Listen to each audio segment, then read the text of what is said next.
oportunidad. Buenos días a todas y a todos. Nancy Flores de la revista Contralínea.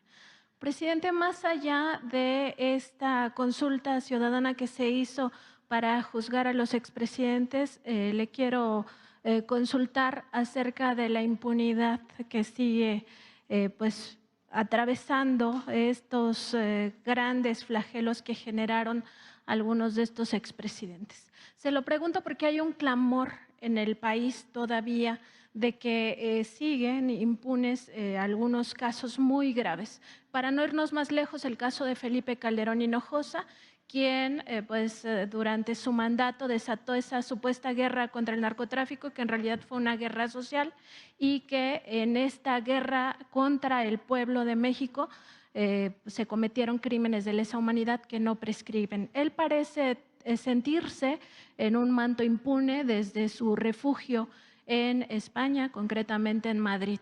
El caso de Vicente Fox está muy documentado en la Secretaría de la Función Pública, por ejemplo, en la remodelación de las cabañas de Los Pinos, donde contrató incluso a su amigo Humberto Artigas. Está todo el tema del cabildeo que hicieron sus hijastros, hijos de Marta Sagún, en Petróleos Mexicanos, que causaron daños al erario. Eso también ya está demostrado, como el caso Oceanografía. Está también todo el robo, el saqueo que se hizo de los dineros que se obtuvieron justamente por la bonanza petrolera. Y está el caso de Enrique Peña Nieto, que ya fue incluso judicializado, o bueno, ya se presentó esta denuncia ante la Fiscalía General de la República. No sabemos en qué situación se encuentra, pero se trata de esta relación que tuvo el expresidente Peña con el empresario sinaloense Eustaquio de Nicolás, quien pues además está en un arresto domiciliario en estos beneficios que dan los del Poder Judicial a los presuntos delincuentes de cuello blanco. El empresario está acusado de evasión de impuestos, de fraude y también está acusado de lavado de dinero. A pesar de eso está pues en este arresto domiciliario, y en este caso el empresario movió tan solo en 2013 300,000 millones de pesos, para dimensionar de qué estamos hablando, y transfirió dinero directamente a las cuentas de los hermanos del propio expresidente y de su madre. Como le decía, pues esto ya se sabe que se presentó a la Fiscalía General de la República, pero no sabemos en qué situación se encuentra. Presidente, esto evidentemente tiene que ver con justicia. No son actos políticos, no son actos de venganza, y viene un periodo en el cual se renueva el Poder Judicial de la Federación. Si esta reforma abriría una oportunidad para que sean juzgados estos delitos, nadie los está inventando, estos crímenes se cometieron en esos sexenios, si se abre la oportunidad para pues que el pueblo de México por fin obtenga justicia en su propio país y no tenga que ir a instancias internacionales. Bueno, Nancy, yo fui muy claro desde que tomé posición. En el discurso de toma de posición hablé de que teníamos que optar entre meter a la cárcel a muchos que habían cometido actos de corrupción, empezando por expresidentes, o pensar en el futuro, darle vuelta a la página y demostrar que era posible acabar con la corrupción, que si optábamos, y esa es mi opinión, por la persecución, por los actos espectaculares, como lo hizo Salinas, que llega y mete a la cárcel a un líder petrolero y a un empresario, y todo el mundo aplaudirle, ¿no? Y luego él termina entregando a amigos cercanos bienes del pueblo, de la nación. Es sin duda el presidente que más promueve la desigualdad social en el país. Es el padre moderno de la desigualdad, porque unos cuantos se hacen inmensamente ricos con bienes del pueblo y de la nación. Pero con estas medidas espectaculares, al año de haber llegado, ya se les había olvidado a la mayoría, también por el control casi absoluto de los medios de comunicación, por la propaganda política, ya se les había olvidado de que se había cometido un fraude electoral y que lo habían impuesto en la presidencia. Y le aplaudían en todos lados. Entonces, dijimos, eso no. Vamos a que se lleve a cabo una verdadera transformación y vamos a hacer que se ponga en la agenda, en los primeros lugares, el problema de la corrupción. Y vamos a hacer conciencia en eso y vamos a estigmatizar la corrupción. Vamos a demostrar que la corrupción política es la causa de la desigualdad económica, la causa de la pobreza. Vamos a demostrar que es el mal que más aquejaba a nuestro país, con el ejemplo. Pero si metíamos a la cárcel a los corruptos y teníamos que empezar de arriba para abajo, pues nos iba a llevar muchísimo tiempo y no íbamos a poder sentar las bases de la transformación. Por eso hablo de que la política es optar entre inconvenientes. Presidente. Y es justicia también,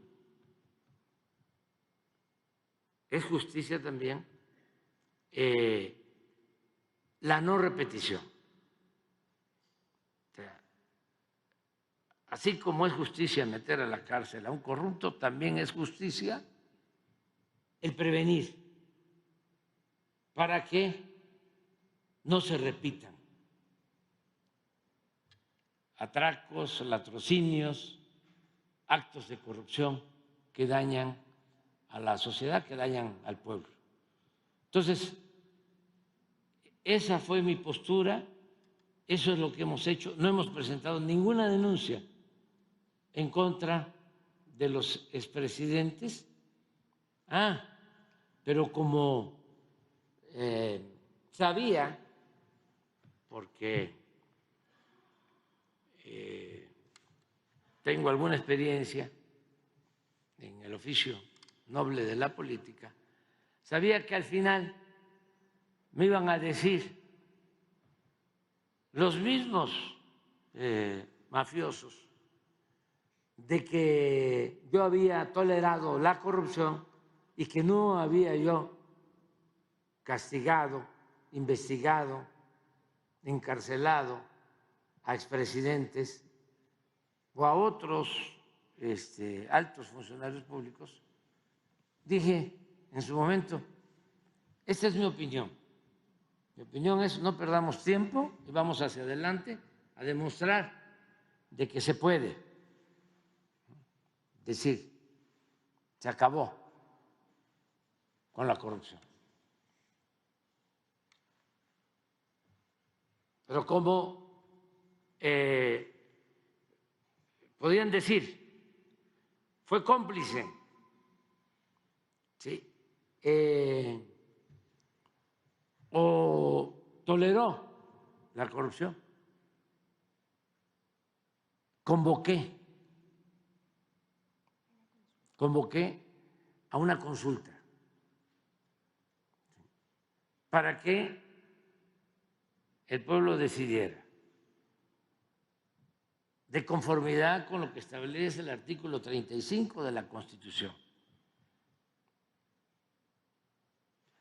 Y se llevó a cabo esa consulta y se le preguntó a la gente. Pero como los medios, volvemos a lo mismo,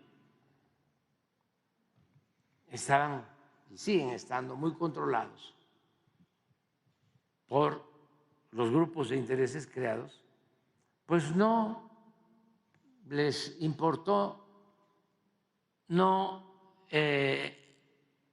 difundieron de que iba a haber esta consulta. Los partidos del bloque conservador convocaron a no participar en esta consulta y de acuerdo a la ley se tenía que contar con una participación para que el resultado fuese vinculatorio, es decir, para que se llevara a efecto la investigación en contra de los expresidentes, se necesitaba una participación mayor del 40%. ¿Y qué sucedió?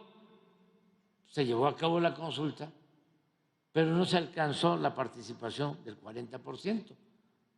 Sí es importante decir que la mayoría de los que participaron pidió que se iniciaran procesos en contra de los expresidentes.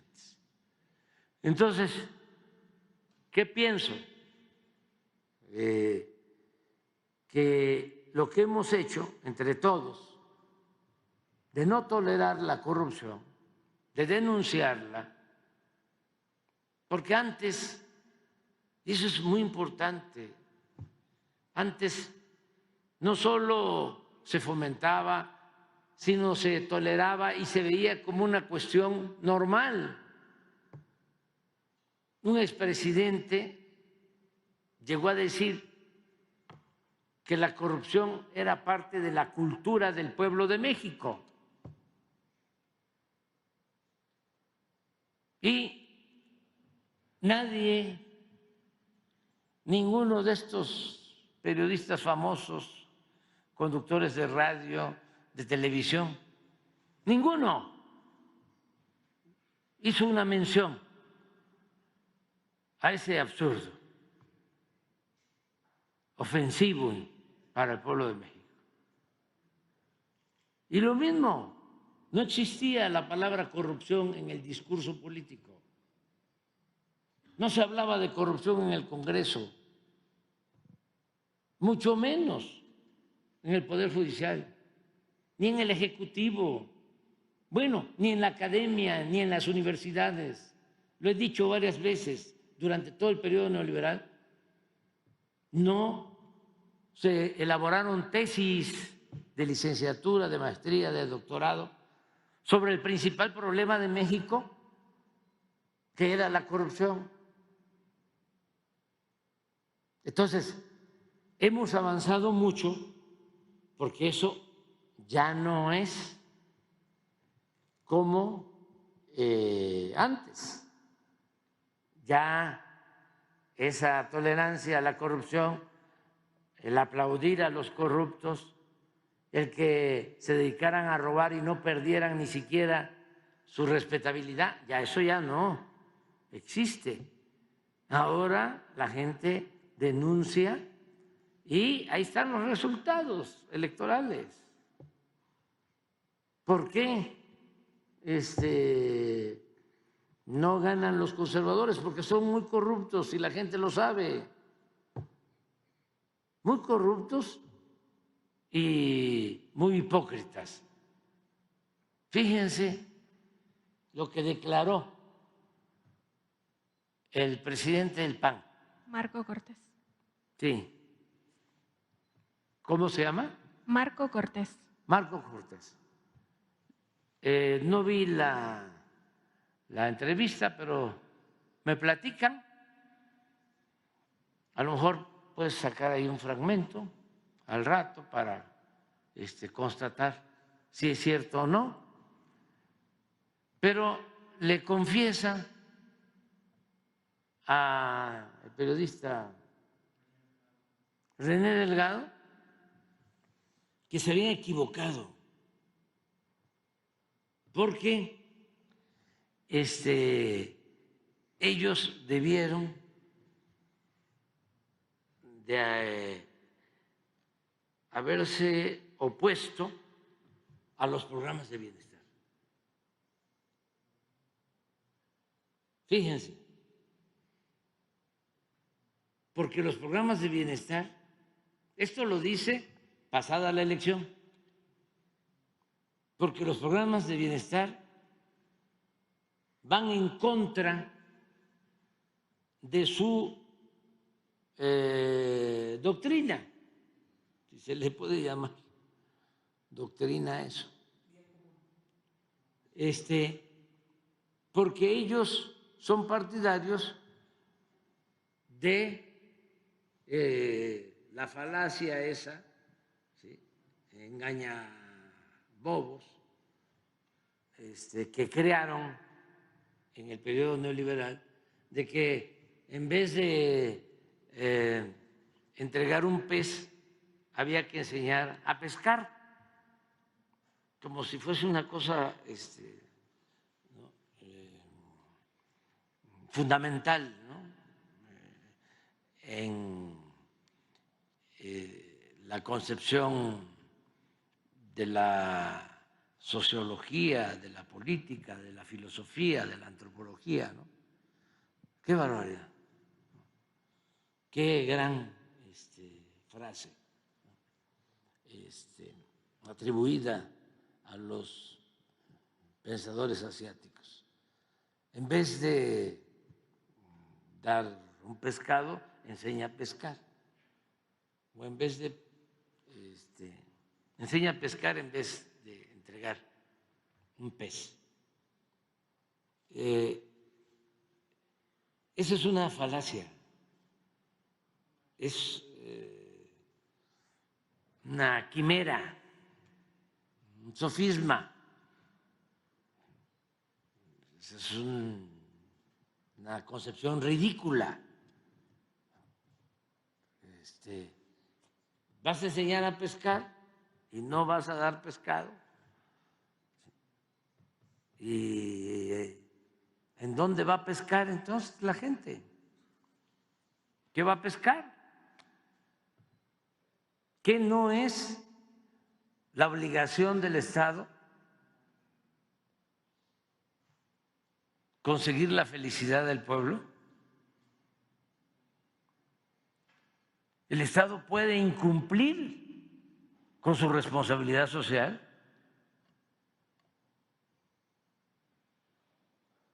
Pero aparte de ser un absurdo, este planteamiento que lo repitieron en el periodo neoliberal muchísimo, claro, no lo aplicaban en el caso de los banqueros. Cuando rescatan con el FOBAPROA, ¿sí?, a los de arriba, cuando convierten las deudas de unos cuantos en deuda pública, no aplicaron, oye, enséñalos a pescar, no les des pez, porque no les diste mojarra, ni peje lagarto, ni bobo, ni sardina, les diste robalo y huachinango, ¿no? Y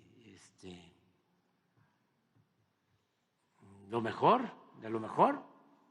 Pero bueno, no es eso solo, es la hipocresía.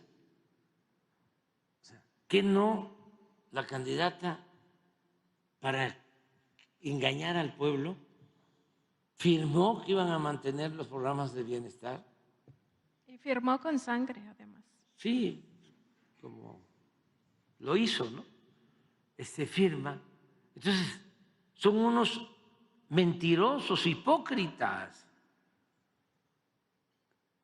Nada más que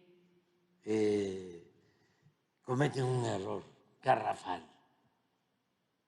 Piensan que el pueblo es tonto. Piensan que la gente no se da cuenta y que pueden ellos manipular como era antes, ¿no? Que podían engañar. Ya no. Entonces, es muy importante lo que se está haciendo de demostrar el daño que causa la corrupción y cómo, si no hay corrupción, el presupuesto permite ayudar a muchas gentes y ahora millones de mexicanos están muy conscientes de que no debe de permitirse nunca más la corrupción, que se tiene que terminar de desterrar la corrupción del país. Entonces, eso fue lo que sucedió. Si hay una modificación legal, ¿sí? También entiendo, no soy abogado, que no podría aplicarse en términos retroactivos, aunque también cuando se trata de crímenes de lesa humanidad, sí podría retroactivamente aplicarse cualquier ley y se podría llevar a cabo cualquier proceso en contra de quienes llevaron a cabo esos crímenes. Pero eso va a corresponder ya a los que vengan después, adelante. Yo soy partidario de que sigamos limpiando de corrupción al país, que ese es el camino, que eso nos fortalece moralmente, le da autoridad a los gobernantes y, por si fuese poco, se liberan muchos fondos para el desarrollo. Lo que va, cuando hay corrupción, a unas cuantas manos, ¿sí? Lo que se acumula en unas cuantas personas, si no hay corrupción, se distribuye entre todos y alcanza a todos y permite mejorar las condiciones de vida y las condiciones de trabajo. Presidente.